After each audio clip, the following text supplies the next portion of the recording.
Bruce Lee faces a real dilemma. He's on the verge of stardom in the United States with a projected TV series on the horizon, but he's just achieved superstardom as a film actor here in Hong Kong. So what does he choose, the East or the West? It's the kind of problem most budding movie actors would welcome.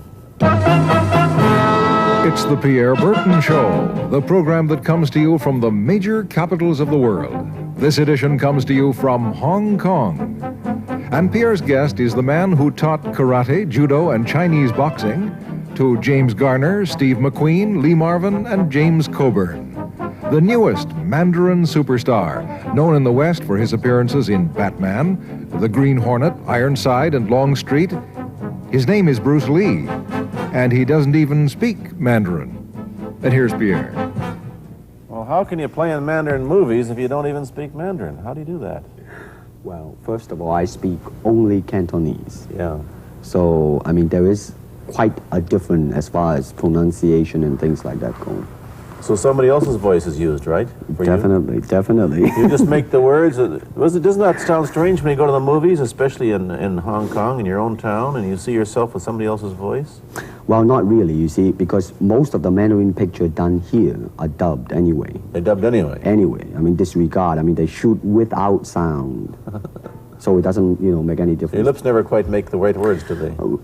Well, that's where the difficulty lies, you see. I mean, in order to, because the Cantonese have a different way of saying things, different from the Mandarin. Yeah. So I have to find, like, something similar to that and keep a kind of a feeling going behind that. Something that matching the Mandarin deal. Like the Does old it silent sound complicated? days. Like the old silent days.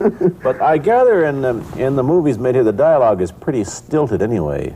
Yeah, I agree with you. I mean, see, to me, a motion picture is motion. Yeah. I mean, you got to keep the dialogue down to the minimum.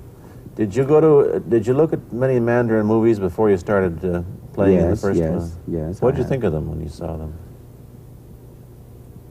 Quality-wise, I mean, I have to admit that it's not quite up to the standard. However, it is growing, and it is getting higher and higher and going toward that standard, that what I would term quality.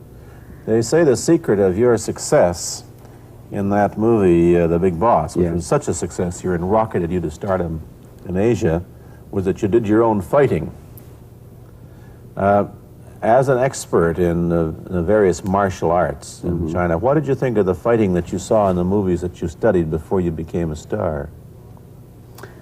Well, I mean, definitely in the beginning, I had no intention or whatsoever that what I was practicing and what I'm still practicing now would lead to this to begin with.